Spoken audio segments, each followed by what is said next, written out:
என்கிட்ட அதிகமாக கேட்கக்கூடிய விஷயம் பங்கர்னு நம்மளெல்லாம் கிண்டல் பண்ணாங்க. இவங்க வந்து பங்கர் தோண்டுறதுக்காக ஃபண்ட் கலெக்ட் பண்ணுறாங்க. அது வேற ஒரு காரணத்துக்காக பேசினது. ஸோ அதை வேற மாதிரி கிண்டல் பண்ணாங்க. பங்கர் தோன்றாங்க பதுங்குகுழி ரெடி பண்ணிட்டீங்களா அப்படிலாம் கிண்டல் பண்ணுறாங்க. எதுக்குன்னா இருக்கா இல்லையான்னு தெரிஞ்சுக்கிறதுக்கு. என்ன இருக்கு, எந்த அளவுக்கு முன்னேற்றம் இருக்கு அப்படின்லாம் தெரிஞ்சுக்கிறதுக்காக பல கோமாளிகள் நம்ம பின்னாடி வட்டம் விட்டு கழுகு மாதிரி பணந்தண்ணி பொணந்தண்ணி கழுகு பார்த்துருப்பீங்கல்ல. அந்த பொணந்தண்ணி கழுகு எப்படா ஒரு பணம் விழுகும், எப்படா இளவு விழுகும், அப்படியே திங்கலாம் பிச்சு திங்கலாம்னு வருங்கல்ல. அதுக்கு ஃபுல்லாக சுற்றிட்டு இருக்கு நம்மள. என் வீடியோ எப்படா ரிலீஸ் ஆகுன்னு சொல்லிட்டு புரிதல் உள்ளவங்களோ இல்லை விஷயம் தெரியணும்னு நினைக்கிறவங்களோ கிடையாது. முக்கியமாக இங்கேருந்து எப்படி ஆட்டையை போட்டு வேற பக்கத்து எப்படி வியாபாரம் பண்ணலாம்னு பார்க்குறேன் தான் இருக்கேன். ஏன்னா சரியான விஷயத்தை தேடி போகிறோம். அவங்களுக்கு அறிவு இல்லையே, சொந்த அறிவு இல்லையே, அவங்க அடுத்த அறிவை தேடி தான் வித்துட்டு இருக்காங்க. ஸோ அப்படி ஆட்கள் தான் அதிகமாக இருக்காங்க. எனக்கு தெரியாமலாம் ஒன்றும் இல்லை. எல்லா கோமாளிஸும் என்னை திட்டிகிட்டு என்னை பேசிக்கிட்டு என்னை கிண்டல் பண்ணிட்டு என் வீடியோ தான் பார்க்குறேன். எனக்கு நல்லாவே தெரியும். ஏன்னா எங்கே சுரக்குமோ அங்கே தான் சுரக்கும், எல்லா இடத்துலையும் சுரக்காது. சரி, மேட்ரு போகும். பங்கர்ஸ்னு பேசணுன்னே எல்லாரும் கிண்டல் பண்ணுறீங்க, கேள்வி பண்ணுறீங்க. உலக நாடு முழுக்க மார்க் ஜக்கர்பர்க் வச்சிருக்கான்னு சொல்லிட்டு எல்லாரும் பிரபலமாக தெரியுன்றனால நம்ம அதை சொல்லிட்டு இருக்கோம். மிஸ்டர் பீஸ்ட்னு ஒரு யூடியூப் சேனல் இருக்கும். இந்த நம்ம கூட ஏடிடி நந்தாலாம் போய் பேன் அடிச்சானே, அவனே ஒரு திட்டு பையன், இது ஒரு திட்டு பையன். ஏடிடி நந்தாவோட கம்பெனியை வச்சுட்டு இது மாற்றி கம்பெனியை வச்சு வியாபாரம் பண்ணிச்சு. அப்புறம் வந்து சாரி கேட்டேன், விட்டுட்டீங்க. ஒருத்தன் மாறுவேடம் போட்டு உங்களுக்கு வியாபாரம் பண்ணி வித்துட்டு போறேன். அவனும் ஒரு டெக் சூப்பர் ஸ்டார்னு சொல்லி தர்றேன். சூப்பர் ஸ்டார் பேர் வச்சிருக்கீங்களா, அப்படி தான் இருப்பாங்க கூட. ஸோ அங்கே போய் அவன் வந்து ஒரு வீடியோ போட்டேன், மாறுவேடம் போட்டு வந்து இந்த ப்ராடக்ட் நல்லா இருக்குன்னு சொல்லி ப்ராடக்ட்டை ஏமாற்றி விற்று அந்த ப்ராடக்ட்க்கு ஓனரே மிரட்டி காசு வாங்குற கோமாளி கும்பல்ஸ். ஏன்னா மக்கள் பார்க்குறீங்க, மக்களோட நம்பகத்தன்மை வச்சு இத்தனை பேர் இந்த மாதிரி வியாபாரம் பார்க்குறாங்க, இன்னமும் வியாபாரம் பார்த்துட்டு இருக்காங்க. அவங்களப்பெல்லாம் இன்னமும் நம்பிட்டு இருக்கீங்க. ஏன்னா மறதி நம்ம மனிதர்களுடைய பிரபஞ்சத்தின் சாபம்னு வச்சுக்கோங்க. எனக்கு வீடியோ என்ன அப்படின்னா, பங்கர்ஸ். ஒரு டைம் ஒருத்தன் ஸ்பை ஆகிட்டானா ஆல்வேஸ் ஸ்பை தான். புரிஞ்சிருக்கும்னு நினைக்கிறேன், புரிய வேண்டியவங்களுக்கு. இந்த பங்கர்ஸை பற்றி நம்ம ஏன் பேசணும் அப்படின்னா, நம்ம ரொம்ப அதிகமாக பேசிகிட்டு இருந்தோம். இப்போ எல்லாம் ஓப்பனாக வந்துட்டானுங்க. இதை வந்து நார்மலாக டாக்குன்ற மாதிரி ஆயிடுச்சு. இந்த மிஸ்டர் பீஸ்ட் லாஸ்ட்டாக போட்ட வீடியோ, அவன் லாஸ்ட் வீடியோ 13 ஹவர்ஸ்க்கு முன்னாடி போட்டிருக்கான்.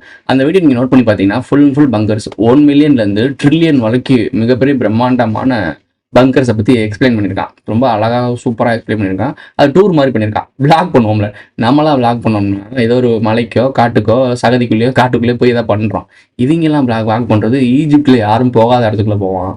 இந்த மாதிரி பங்கர்ஸ்குள்ளே யாரும் காட்டாத இடத்துலாம் காட்டுவான். ஏன்னா இன்ஃப்ளூயன்ஸ். நம்பர் 1 யூடியூபர், உலகத்திலே நம்பர் 1 யூடியூபர்ல யூடியூப்னு ஒரு சேனல், ஒரு பிளாட்ஃபார்ம் இருக்குன்னா அந்த பிளாட்ஃபார்ம்லேயே நம்பர் 1 இருக்கான் அவன். ஸோ அப்போ அவனை வச்சு எத்தனை கோடிகள் சம்பாதிக்கும் இந்த யூடியூப் நிறுவனம். ஸோ அப்போ அவனுக்கு ஒரு எவ்வளோ கோடிகள் சம்பாதிச்சு சேர்த்து வச்சிருப்பான். அதுவும் இல்லாமல் சாக்லேட் ஃபேக்ட்ரி வேறு வச்சிருக்கான். எல்லாமே இந்த குழந்தைகள் ப்ராடக்ட் எப்பவுமே எக்ஸ்பென்சிவாக தான் இருக்கும். அந்த குழந்தைகள் ப்ராடக்ட் மூலிமா ஏகப்பட்ட பணங்கள் சம்பாதிக்கிறான். ஸோ அப்படி சம்பாதிக்கிற பணத்தை வச்சு என்ன பண்ணுவான்? அவனை எங்கே நீட்டினாலும் அது வேலை நடக்கும் அப்படின்னா நடக்க தான் செய்வோம். மிகப்பெரிய பிஸ்னஸ்மேன் ஆகிட்டான். இப்போ அவனோட இன்ஸ்பிரேஷனாக வச்சிருக்கவன் தான் இங்கே இருக்க ஏ டு நந்தா. இப்போ இவன் என்னெல்லாம் பண்ணுவான்னு வச்சுப்பாரு. இங்கே பாருங்க, பணம் நியாயமான வழியில் சம்பாதிக்கணும்னா ஒரு அளவுக்கு தான் நிற்கும். உண்டாங்குறையாக சம்பாதிக்கணும்னு நினைக்கும் போது தான் இந்த மாதிரி சம்பாதிக்க முடியும். அப்படி தான் அது ஏ டு நந்தா தன்னோட கம்பெனியை வேற கம்பெனின்னு சொல்லி சொன்னான். அவனையும் நம்பி ஏமாந்துட்டு இருக்கீங்க, இன்னும் நம்பிட்டு இருக்கீங்க. அவன் கெட்டவன்லாம் சொல்லலை, ஆனால் அவனுக்கும் ஒரு முகம் இருக்குன்னு சொல்கிறேன். அவனும் ஒரு வியாபாரின்னு சொல்கிறேன். வியாபாரினாலே உங்கள்கிட்ட போட்டு எடுக்கிறது தான், உங்கள்கிட்ட போடுறத 2ஆக எடுக்கிறது தான். ஏமாத்துறது தான் மெயின் தொழிலே இருக்கும். தொழில் ரகசியம்னு ஏன் சொல்றாங்க? தொழில் ரகசியம்னா என்னன்னா, அது தெரிஞ்சிருச்சுன்னா உங்களை அவன் ஏமாத்துறான்னு தெரிஞ்சிடும். இதுக்கு பேர் தான் தொழில் ரகசியம். இதுவே தெரியல. ஓகேப்பா, இந்த மிஸ்டர் பீஸ்ட் நிறைய வந்து பங்கர்ஸை பற்றிலாம் பேசியிருப்பான். அந்த வீடியோ போய் பாருங்க. அவன் இப்போ தான் போட்டிருக்கான் லாஸ்ட் வீடியோ. 1 மில்லியன்ல இருந்து பல ட்ரில்லியன் வரைக்கும் பங்கர்ஸ் காட்டுறான். இப்போ ஏன் சம்மந்தமான பங்கர்ஸை பற்றி பேசணும்? நிறைய பேர் பார்ப்பாங்கல்ல, சமிக்கை மாதிரி யூடியூப் தொழில் இதுலேயே இந்த தொழிலே நம்பர் 1 தொழில் ஓடர் வருதா. ஸோ அந்த நம்பர் பேசுறான்னா ஒட்டுமொத்த உலகத்துக்கும் போய் சேரும். நமக்கு தமிழ் டப்பில் இருக்குது அந்த வீடியோ. ஸோ ஒட்டுமொத்த உலகத்துக்கும் போய் சேரும் போது அப்போ என்ன நினைப்பாங்க? அங்கே இருக்க ஆட்களுக்குலாம் மெசேஜ் கோட் வேர்டு கொடுக்க ஆரம்பிச்சிடும். ஓகே, இப்போ இருந்தே ஆரம்பிச்சாதான் 2031 பங்கர் ரெடி ஆகும்னு சொல்லிட்டு இப்போ இருந்தே வேலையை ஆரம்பிச்சிருவாங்க. யாரு காசு வச்சிருக்கவன். கோல்டன் விசா எல்லாம் ஏன் கொடுக்கப்பட்டுச்சு? நம்ம ஒரு ஆளுக்கு ரொம்ப வருஷத்துக்கு முன்னாடியே நான் அப்பயே பேசிட்டேன். கோல்டன் விசா இவங்களுக்கு எதுக்கு 10 வருஷத்துக்கு? இவங்க என்ன பண்ணிட்டாங்க? அப்படின்னா நாட்டுக்கு கிழிச்சிட்டாங்க. இவங்களுக்குலாம் கோல்டன் விசா கூப்பிட்டு துபாய் கூப்பிடுறீங்க. துபாய் ஏன் பாலைவனம் சோலைவனமாக மாறிக்கிட்டு இருக்கு?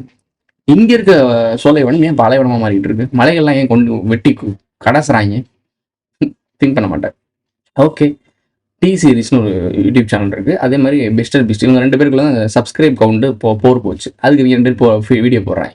ஆக்சுவலாக டி சீரிஸ்னு இந்தியாக்காரங்க எப்பலாம் இந்தியா தான் ஜெயிக்கணும்னு சொல்லிட்டு ஓட்டு சப்ஸ்கிரைப் பண்ணிட்டு இருந்தாங்க. அங்கிட்டு மிஸ்டர் பீஸ்ட்டுக்கு உலகம் முழுக்க இதெல்லாம் வரக்கூடாது, மிஸ்டர் பீஸ்ட் தான் ஜெயிக்கணும்னு சொல்லிட்டு இண்டிவிஜுவல் யூடியூபர் இருப்பாங்கல்ல, அவங்க எல்லாம் போட்டு சப்ஸ்கிரைப் பண்ணாங்க.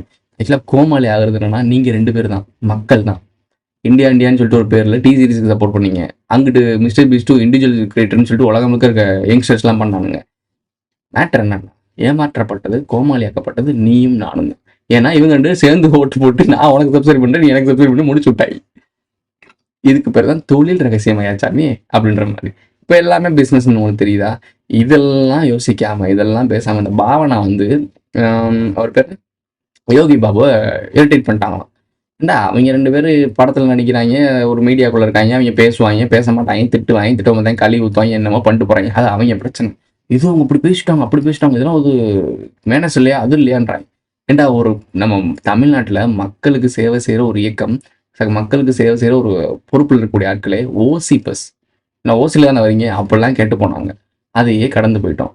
இவங்க இப்போ 2 பேரும் ஒரே வேலை பார்க்குறவங்க, இவங்களுக்கும் மக்களுக்கும் சம்மந்தமே கிடையாது. அவங்க ஒரு பொதுவாக ஒரு இடத்துல அவங்க சம்பாதிக்கிறாங்க, அவங்க ஒரு மீட்டிங் நடத்துகிறாங்க, அதுவும் பொது மீட்டிங் கூட கிடையாது, அவங்க பட ப்ரொமோஷன் மீட்டிங்கு, படம் நடத்த போகிற மீட்டிங்.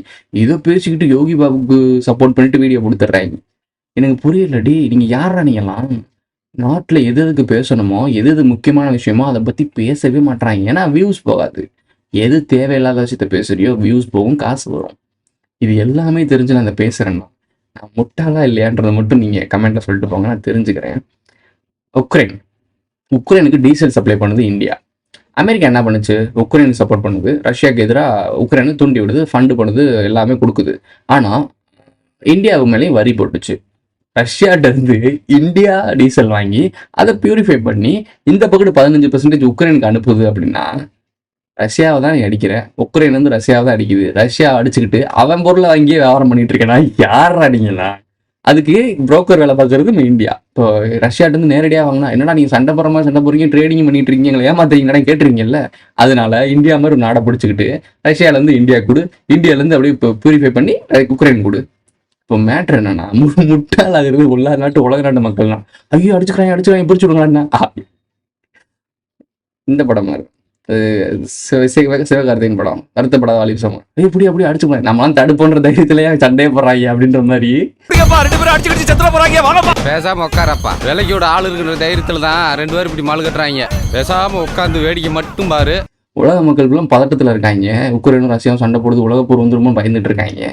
இவங்க பாருங்களேன், இது கவுண்டமணிக்கு படத்துல தான் கடையில் இருக்க இளநீர் சைட்ல போட்டு கடை போடுவாங்க, அந்த மாதிரி ரஷ்யா வந்து சைட்ல கடை போட்டு திரும்பி உக்ரைனுக்கு தான் வித்துட்டு இருக்கு. எவனை அடிப்பேன், எவனை நான் மிதிப்பேன்னு சொல்றானோ அவங்ககிட்டே வியாபாரம் பண்ணிக்கிருக்கியா, அங்கிட்டு காசு வாங்கியிருக்கியா. இதெல்லாம் இந்த பாயிண்ட் ஆஃப் வியூலாம் நீங்க பார்க்காதனாலதான் உங்களுக்கு இங்க உலகம் என்ன நடக்குதுன்னு தெரியல. இது ஒரு மேட்ரிக்ஸ்ன்னு சொல்லும் போது புரியல. இழிச்சுக்க பொழைச்சுக்க. இதோட இந்த வீடியோ முடிஞ்சிருச்சு. இந்த பிடிச்சிருச்சா லைக் பண்ணுங்க, கமெண்ட் பண்ணுங்க, சப்ஸ்கிரைப் பண்ணுங்க, மறக்காம பெல் ஐகானை ஃப்ரெண்ட்ஸ்லாம் ஷேர் பண்ணுங்க. என்ன அப்படி இருக்கீங்க, ஒண்ணுமே திங்க் பண்ண மாட்டீங்க. வரப்போறது இன்னும் 6 வருஷம் தான், 5 வருஷம் தான். பொருளாதார வீழ்ச்சி வந்துடும், அதுக்கப்புறம் தொடர்ந்து உள்நாட்டு கிளர்ச்சி வந்துடும், அதுக்கப்புறம் வேர்ல்டு வார் வந்துடும். பங்கர்லாம் வேணும் எஸ் ஆயிடுவாங்க, பணம் வச்சிருக்கேன் செல்வந்தெல்லாம் பங்கர்ல எஸ்கேப் ஆயிடுவான்.